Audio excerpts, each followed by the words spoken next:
bagi Anda saat ini yang nonton video saya, di sini saya akan memberikan sharing dan tips mengenai bagaimana caranya kalau customer itu tanya atau dia bilang, saya tidak punya budget.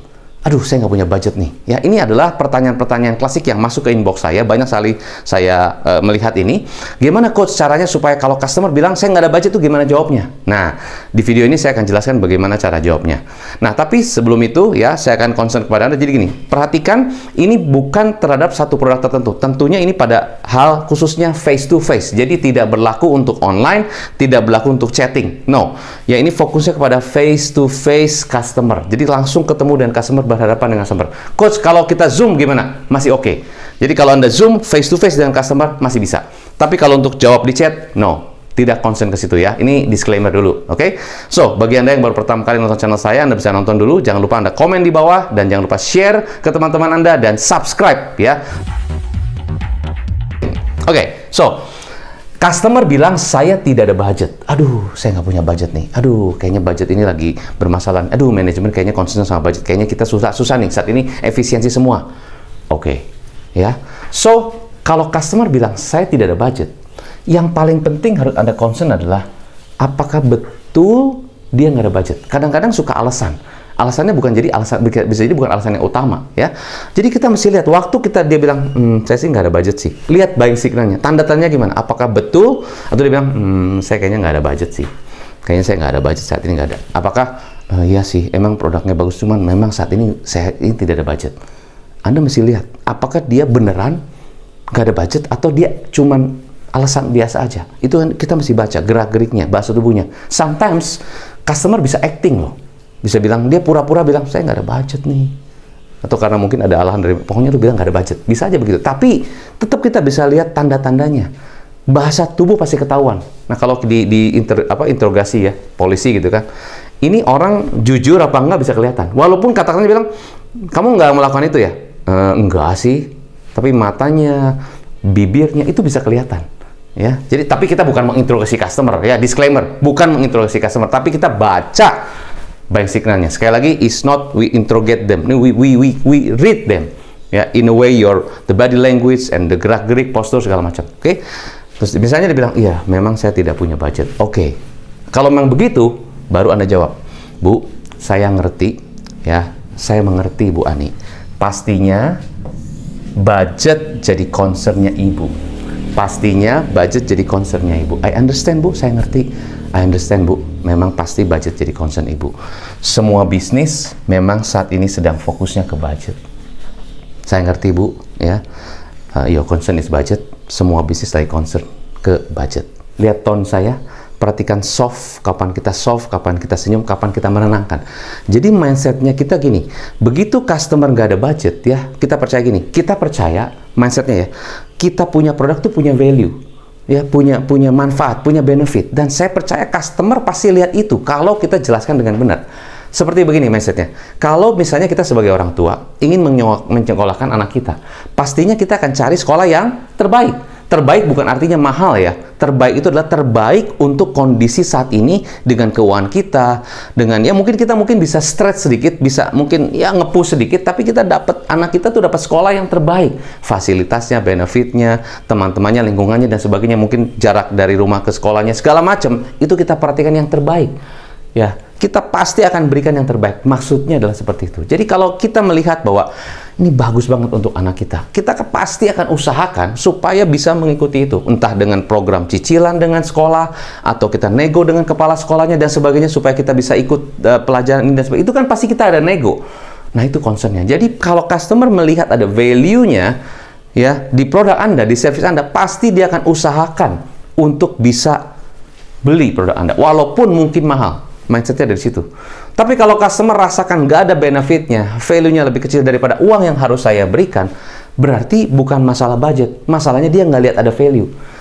Bilang nggak ada budget itu cuma alasan biasa aja.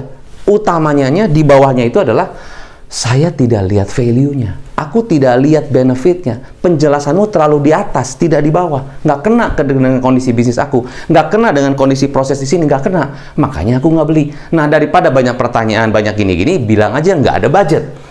Jadi fokusnya bukan nggak ada budget, tapi mereka nggak lihat value-nya. Nah, so, next-nya gimana? Kita masih validasi. Saya ngerti ibu tidak budget, namun, penting. Namun, seandainya budget gak masalah. Seandainya budgetnya oke, apakah ibu tertarik dengan solusi dari saya?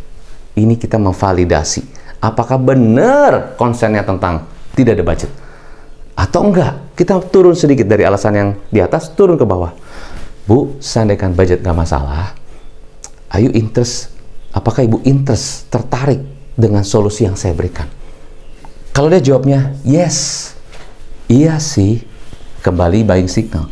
Iya sih, atau iya, saya tertarik. Iya sih, saya tertarik banget nih. Iya sih, ya oke. Buying signal penting. Jadi begitu dia jawab iya, tergantung bukan kata-katanya, tapi bahasa tubuhnya. Gerak-geriknya, posturnya. Sekali lagi, makanya ini untuk online nggak cocok, harus face to face, kelihatan. Iya sih, iya, emang benar sih. Saya tertarik sih.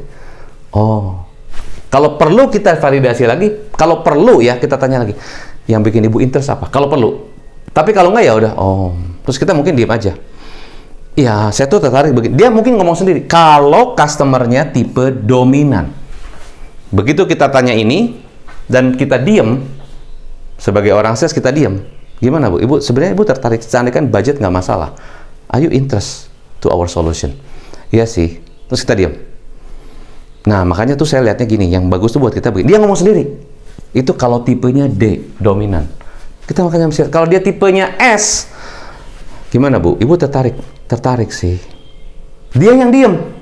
Kita, ya Bu, makanya Bu, jangan. Oh, setuju sih Bu. Nah, menurut ibu, yang bikin ibu tertarik apa? Kita mungkin mesti pandu, karena S, tipe yang steady. Jadi, bedakan tipe customer yang S. Ini penting.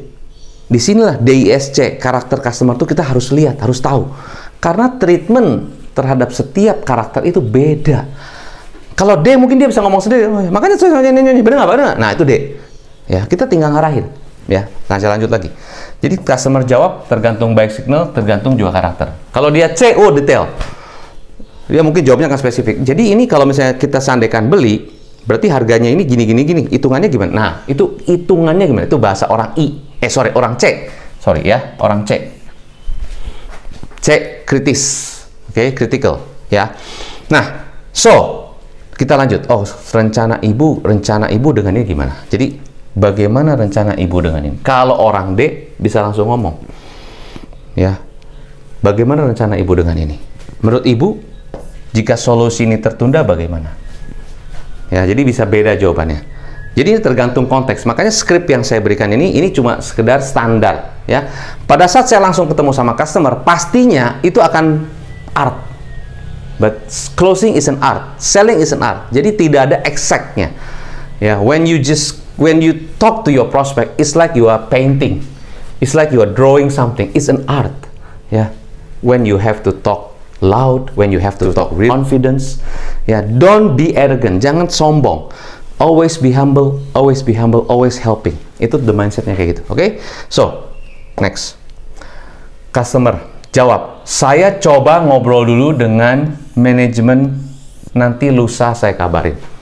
Menurut Anda, ini tipe customer apa? Customer D. Jadi begitu tanya, rencana ibu ke depan seperti apa, Bu? Rencana ibu ke depan seperti apa, Bu? Ya, the body language, the confidence. Rencana ibu ke depan seperti apa, Bu? Rencana ibu ke depan seperti apa, Bu? Ya, tone penting, oke? Rencana ibu ke depan seperti apa, Bu? Nanti saya coba ngobrol dulu dengan manajemen, nanti lusa saya kabarin. Perhatikan, orang D itu langsung tanggal, bisa jadi mungkin kalau dia langsung kasih kapannya. Biasanya kalau orang C langsung, oke, tanggal 12 saya kabarin. Langsung dia tahu angkanya. Jadi C itu bedanya sama D, C lebih spesifik. Oke, kita jawab apa?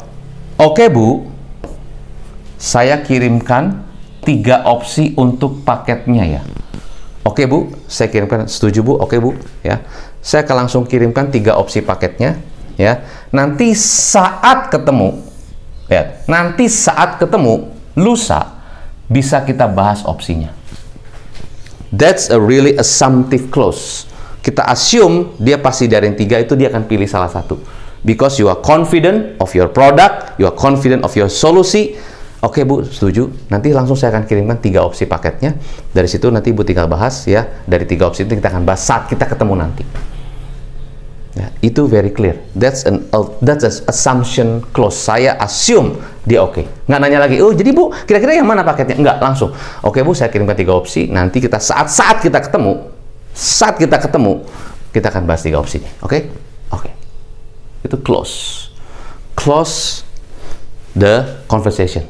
Nah, jadi dalam video ini, ya saya ingin highlight lagi kepada Anda bahwa gini, betapa pentingnya bukan hanya skrip, ya, bukan hanya kata-katanya, tapi kita harus tahu, baca karakter customer, seberapa dia hot, seberapa dia masih cold, seberapa dia trust kita, seberapa presentasi kita meyakinkan dia.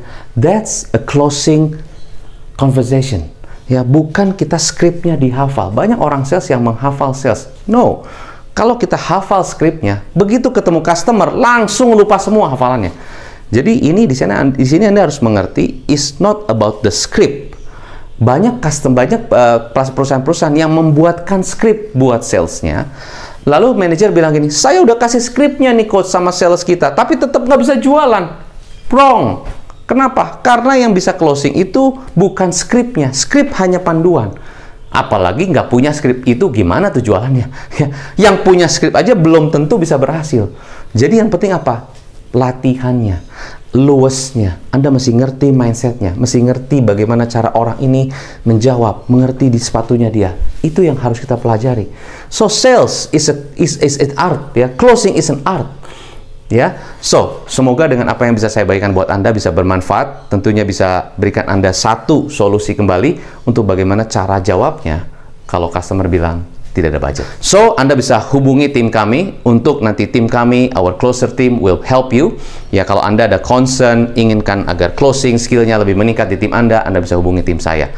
Dan kita akan berikan sales assessment test untuk Anda, supaya Anda bisa mengetahui seberapa situasinya mereka, seberapa di tahap mana ya mereka, dan apa solusi yang terbaik untuk bisa men-treat mereka dengan baik. Oke, sukses selalu. Saya Hendra Hilman, salam closing.